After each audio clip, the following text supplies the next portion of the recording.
put me in these tricky positions. You mean the characters themselves? Like if Jennifer Morrison had to choose between Hook and Neil and the monkey guy. What was his name? Walsh. Forgot that. Clearly not him. Wilson. Graham. Oh, right. Okay, so, but the characters themselves. Just to be clear, we're not mixing this up with the actors playing the characters, because everyone has wives and families. Okay. Let's see here. Well, I mean, honestly, I don't know. I don't think they're for me. I think they were for Emma. I'm really seriously considering it, but I really think they were for Emma and not for me. There's wonderful things about all those characters, and wonderful things about how they connected with Emma, but I don't think that that those men were the right men for me, Jennifer.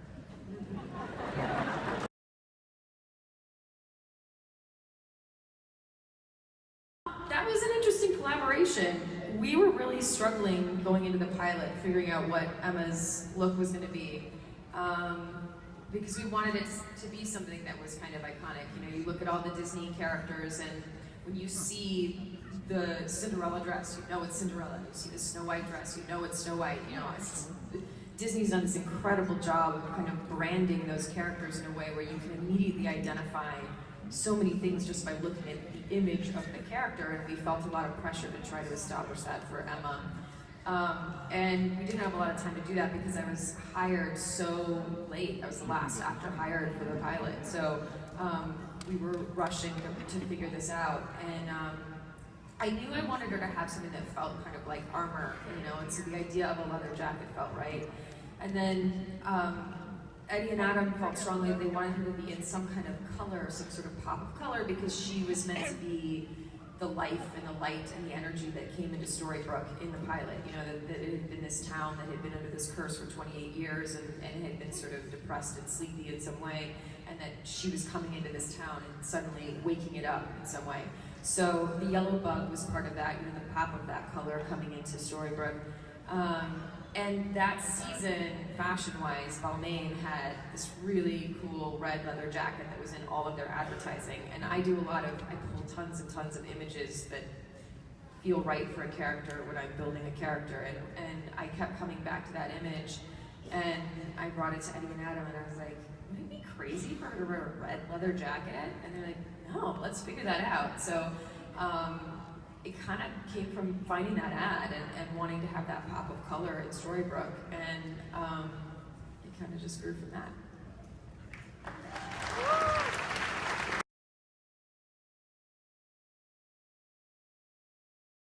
I really liked the way Cameron was sort of involved in the end. Got more coffee.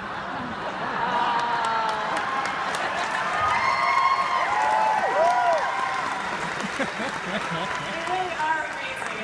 But I literally, like, I've been just, as you guys probably know, I've been on like a little tour of conventions this week. So I was in Toronto and Atlanta, and then this year I've done a bunch of conventions because, you know, when I was working on the show, I couldn't physically get to the conventions. So I've been trying to do as many as possible this year since I've been available. But all the other conventions I go to, all the other actors are like, wait till you get to Salt Lake. They're amazing. Like, it's the best.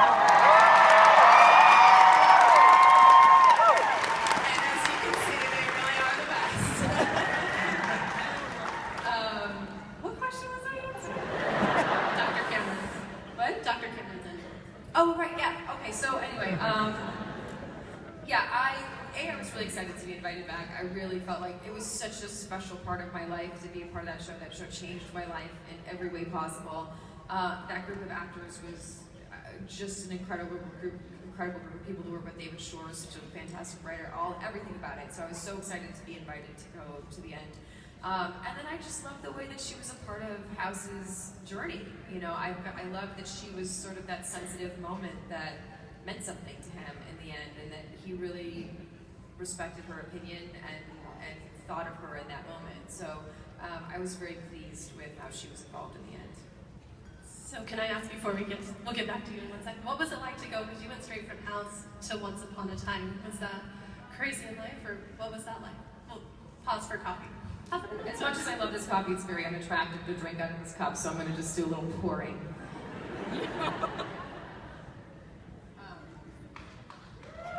Thank you. I know, it was masterful pouring. I appreciate that.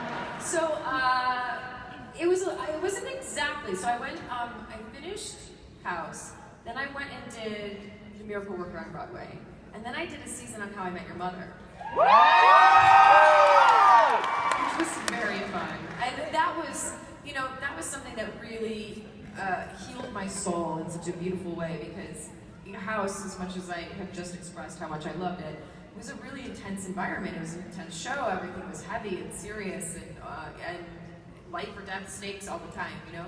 So then to go to a show where every day your job is to go and make everybody laugh and have fun and smile, and that cast is so fun and full of life, and Pam Fryman, who directs almost all of the episodes, who I adore, was just such a lovely person to be around every day. So it was really just this like loving, healing, wonderful, reinvigorating place for me to be. And then, while I was doing the last couple of episodes of How I Met Your Mother, is when I got offered Once Upon a Time. And it was tricky because I almost couldn't do it because the schedules weren't working. And it was kind of a mess. And then Carter and Craig, who were the showrunners on How I Met Your Mother, were incredibly, incredibly generous. And they flipped the filming order of the last 2 episodes of How I Met Your Mother in order to accommodate the schedule to let me go and do Once Upon a Time for the pilot. So, Is it fun to jump into a cast that had been together for how many seasons of How I Met Your Mother? And what was that it's like? super fun. And I was a fan of the show, so I was excited to be there. I was excited to sit at the booth for the first time. It was so cool. And also, like, you know, I come from being a series regular on a show where there is a lot of pressure on you, and when you come and you guest star on a show like that, you get to be a guest and just enjoy being a guest. It's like someone having you over to your house instead of having to host the party, you know? So I really just enjoyed being able to just have fun being there, have fun hanging out with all those actors, and playing this crazy little character who wanted to save the Arcadian.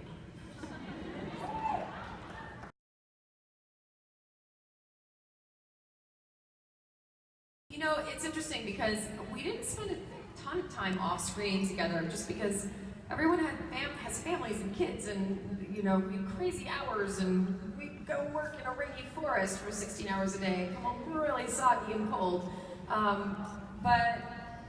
So everybody kind of had their own little worlds spinning up there, and I was starting to direct, and I was running back and forth to LA. So it's interesting because, you know, we all had a great chemistry on screen, and we had great chemistry hanging out together on set, but it wasn't a ton of off-screen time.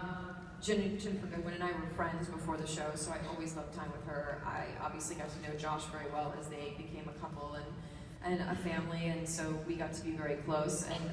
And then Colin and I worked together nonstop, and so I got to know him and his family really well. So those were sort of by default the people I ended up spending the most time with.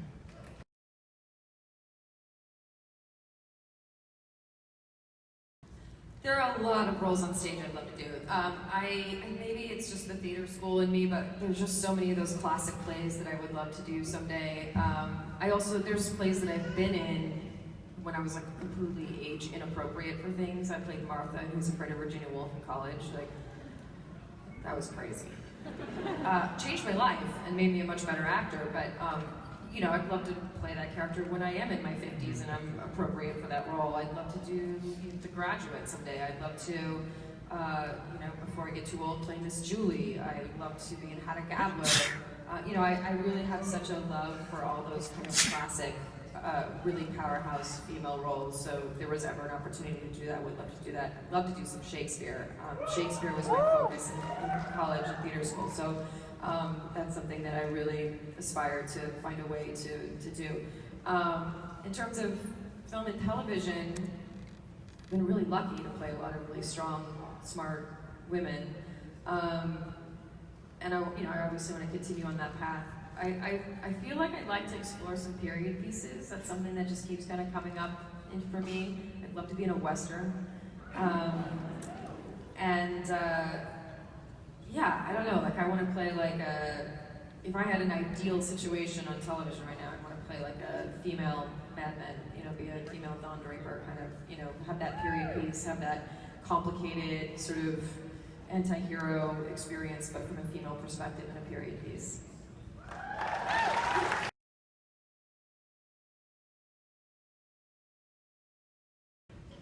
Um,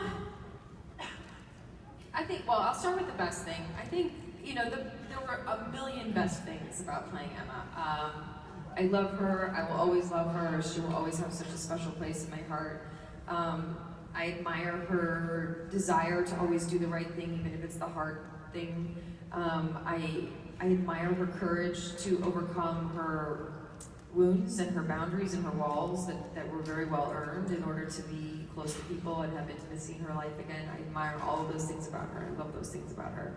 I think the hardest thing about playing her was just the weight of the world was on her all the time in the storytelling. You know, it was, the stakes always felt really high and really heavy, and there was always a monster or a creature or a thing or a terror, you know, and that's, I mean, that's television, that's the point, you know, you've got to have all that, but when you do that all day, every day, for 10 months out of the year, there's just days you get to work and you're like, what am I doing today? Who am I saving today?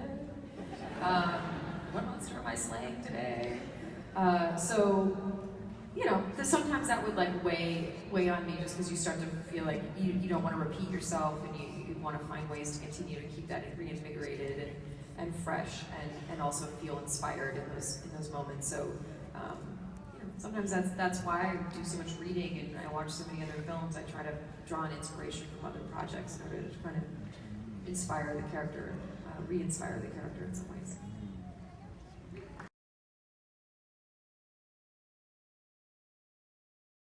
I mean, it was really fun. Once again, similar to really enjoying the Dark Swan turn because it was something new. The fun of this show in general was that we would have these story arcs that were new and fresh, and new actors would come in, and it would reinvigorate the energy between all of us, and it would be great. So, you know, I really enjoyed the Peter Pan stuff. I really enjoyed the Frozen storyline. I really enjoyed Mulan. You know, all of those storylines I really enjoyed for different reasons. And ultimately, I think my favorite episode and sort of moment of the show was doing a musical episode. You know,